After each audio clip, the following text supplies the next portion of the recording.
వి gold trusted gold buyers మీరు తాకట్టు పెట్టిన బంగారాన్ని విడిపించి ఈ రోజు ఉన్న మార్కెట్ ధరకు కొనబడును.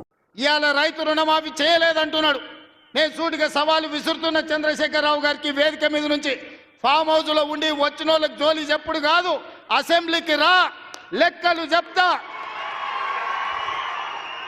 ఏ ఊర్లో, ఏ తండాలో, ఏ గూడెంలో ఏ రైతుకి ఎంత రుణమాఫీ చేసినో 25,50,000 మంది రైతుల వివరాలు శాసనసభలో పెడతా.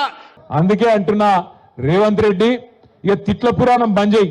సంవత్సరం దాటిపోయింది, నీ హనీమూన్ పీరియడ్ కూడా అయిపోయింది. హనీమూన్ పీరియడ్ అంటే ఏంటంటే లగ్గం చేసుకున్నాక మొదటి 10-12 నెలలు లగ్గం చేసుకున్నాక పిల్లకు పిల్లగానికి బాగా ఒకళ్ళ మీద వాళ్ళకి మోజు ఉంటుంది కాబట్టి దాన్ని హనీమూన్ పీరియడ్ అంటారు. గట్లనే రేవంత్ రెడ్డి కూడా కొత్తగా ముఖ్యమంత్రి అయింది కాబట్టి ఏమైనా చేస్తాడేమో, ఏమైనా ఇస్తాడేమో అని అనుకున్నారు. ఇప్పుడు అది ఒడిసిపోయింది. ఈ కాడి నుంచి నీకు సినిమా ఉన్నది ముంగట. నేను అంటున్నా రేవంత్ రెడ్డిని అసెంబ్లీకి రా కేసీఆర్ అంటుండు. అరే నేను రేవంత్ రెడ్డిని అడుగుతున్నా, అసెంబ్లీకి రాగాదు, నీకు దమ్ముంటే రేవంత్ రెడ్డి నువ్వు లగచర్లకు రా. నీ సంగతి ఎందుకు కొడంగల్ చెప్తారు. నువ్వు దమ్ముంటే నువ్వు రా లగచర్లకు. సెక్యూరిటీ లేకుండా రారాబోయే నేను కూడా చూస్తా. ఎక్క అంటుంది పక్కకెళ్ళి. నువ్వు వస్తావా రావో నాకు తెలియదు, కానీ నేను మాత్రం పక్కా కొడంగల్కి వస్తా, తొందరలోనే వస్తా. నీకు దమ్ముంటే ఆపకు. మళ్ళీ ఇట్లనే పోలీసులను అడ్డం పెట్టుకొని 4 అడిదిక్కుల పోలీసులు, ఇడిదిక్కుల పోలీసులు సంవత్సరంలో ఏం చేసిండ్రా అయ్యా అంటే, నేను లగచర్ల గిరిజనుల కోసం మహబాద్ పోయి మీటింగ్ పెడతా అంటే ఆడ పర్మిషన్ ఇయ్యాడు, మళ్ళా కోర్టుకోవాలి. రైతుల కోసం ధర్నా చేసుకుంటాం నల్లగొండలా అంటే దానికి పర్మిషన్ ఇయ్యాడు, మళ్ళా కోర్టుకోవాలి. ఆఖరికి దాస్యనాయక్ తాండకు వచ్చి అంబేద్కర్ విగ్రహం ఆవిష్కరణ చేసుకుంటామంటే దీనికి కూడా ఇయ్యలే. ఆఖరికి నిన్న మా మహేష్ అన్న పోయి ఆ డిఎస్పీ గారిని అడిగి, అయ్యా డిఎస్పీ గారు నీకు ఏందా బాధ అంటే, వాళ్ళకు అనుమానం అట పోలీసులకు. ఏమని, ఈడికెళ్ళి దాసనాయక్ తాండకెళ్ళి దగ్గరుంటది కొడంగల్, ఆయనతో దబ్బుకున్న వీళ్ళందరూ అట్టుపోతారేమో అని. గట్లెందుకు పోతాం నాకు అర్థం కాదు. బేజాప్తా పోతామా? బాజాప్తా పోతాం, ఖచ్చితంగా కొడంగల్ పోతాం. నీ సంగతి ఏందో చూస్తాం. అంత భయపడి ఎందుకు పోతాం మనం? బాజాప్తా పోదాం, బ్రహ్మాండమైన మీటింగ్ కొడంగల్లో పెడతాం. నువ్వు రాలేదా? గతంలో నువ్వు ప్రతిపక్షంలో ఉన్నప్పుడు సిరిసిల్లకు 4 సార్లు వచ్చినావు, ఓ తిట్టిపోయినావు. ఇక మా అక్క దగ్గరికి మహేశ్వరం వచ్చినావు, అవ మహబూబ్నగర్కి వచ్చినావు, ఆడ వికారాబాద్కి వచ్చినావు, అంతటికి వచ్చినావు. రాష్ట్రం అంతటా స్వేచ్ఛగా తిరిగినప్పుడు నీకు మంచిగా పోలీస్ సెక్యూరిటీ పెట్టి బ్రహ్మాండంగా మేము తిట్టించుకున్నాం. ఇప్పుడు నేను తిట్టామని కూడా అంటలేము. కాబట్టి ప్రభుత్వ అధినేతలు జులుం చేస్తే మనం ఇవాళ వాటిని బర్దాస్తు చేయాల్సిన అవసరం లేదు. తిరగబడచ్చు, మాట్లాడచ్చు. ఎన్నికల్లో హామీలు ఇచ్చి మాట తప్పితే ఖచ్చితంగా నిలదీయచ్చు, అడగాలి. నువ్వే అన్నావు కదా, కేసీఆర్ 10,000 ఇస్తున్నాడు, నేను 15,000 ఇస్తా అంటివి. 2 లక్షలు రుణమాఫీ చేస్తా అంటివి. వచ్చిన 2 లక్షల రుణమాఫీ జరిగిందా ఇక్కడ?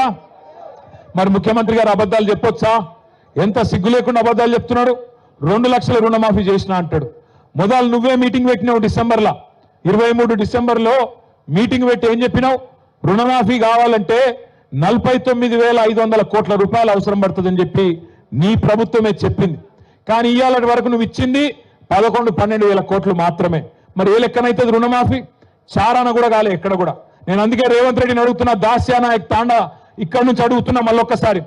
రేవంత్, నువ్వు ఎక్కడికి రమ్మంటే ఎక్కడికి వస్తా? రాష్ట్రంలో నీ సొంత ఊరు కొండారెడ్డి పల్లె కోదామా, పరిగి ఎమ్మెల్యే సొంత ఊరు శివారెడ్డి పల్లె కోదామా, లేదా దాస్యానాయక్ తాండాకు వస్తావా, లేదా కొడంగల్ కోదామా? ఎక్కడికైనా సరే ఏ ఒక్క ఊర్లోనన్నా 100% రుణమాఫీ జరిగిందంటే నా ఎమ్మెల్యే పదవి కాదు, రాజకీయ సన్యాసం తీసుకొని వెళ్ళిపోతా అని చెప్పుకుని నేను చెప్తా ఉన్నా. గిన్ని అబద్ధాలు, గింత పచ్చి అబద్ధాలు చెప్పుడు ఒక ముఖ్యమంత్రికి శోభనీయది, అది మంచిది కాదు. నేను చెప్తున్నాడు ఇంకొక అబద్ధం. రాష్ట్రంలో రైతు కూలీలందరికీ 12,000 రూపాయలు ఇచ్చేసిండట. ఈ తాండాలో ఉండే రైతు కూలీలందరికీ వచ్చినాయి ఆ పైసలు. మొత్తం రాష్ట్రంలో ఉండే లక్షలాది మందికి 10 కోట్లు ఇచ్చిండు. కానీ అందరి ఖాతాలల్లో టకీమని 12,000 వేసేసినా అయిపోయింది అని చెప్పి నిన్న ముఖ్యమంత్రి గారు చెప్తా ఉన్నారు. ఇంత పచ్చి అబద్ధాలు ముఖ్యమంత్రి చెప్పవచ్చునా? ఇంత దుర్మార్గంగా మాట్లాడవచ్చునా? కేసీఆర్ గారు 28,000 కోట్ల రుణమాఫీ చేసిండని చెప్పి నువ్వే చెప్తావు అసెంబ్లీలో. మళ్ళీ నిన్న నువ్వే కేసీఆర్ 12,000 కోట్లే చేసిండని మళ్ళా అబద్ధం చెప్తాడు. ఇంత పచ్చి అబద్ధాల ముఖ్యమంత్రిని మనం కూడా అందుకే పేరు మారవాలి. ఆయన పేరు అనుముల రేవంత్ రెడ్డి కాదు, అబద్ధాల రేవంత్ రెడ్డి. అబద్ధాలు తప్ప నిజం మాత్రం మాట్లాడాడు. ఆయనకేదో శాపం ఉన్నట్టుంది. నిజం చెప్తే తల 1000 ముక్కలు అవుతుందని కూడా శాపం పెట్టినట్టున్నాడు. అందుకే అబద్ధాలు తప్ప ఒక్క నిజం కూడా రాదు ఆయన నోట్లకెళ్ళి. దయచేసి నేను మిమ్మల్ని కోరేది ఒకటే, మా రైతన్నలు ముఖ్యంగా కోరేది, ఇవాళ ముఖ్యమంత్రి మాట మార్చిండు. 15,000 అన్నాడు, ఇప్పుడు 12,000 ఇస్తా అంటున్నాడు. ఆ 12,000 కూడా ఎప్పుడు ఇస్తాడో ఎవరికి తెలియదు. మార్చి 31 అంటున్నాడు. ఒకటి యాది పెట్టుకోండి, ఒకటి ఖచ్చితంగా గుర్తుపెట్టుకోండి, ఈ ముఖ్యమంత్రి ఈ ప్రభుత్వం వచ్చినాక ఇప్పటి వరకు రూపాయి రైతు బంధు కూడా ఇయ్యలే మీకు.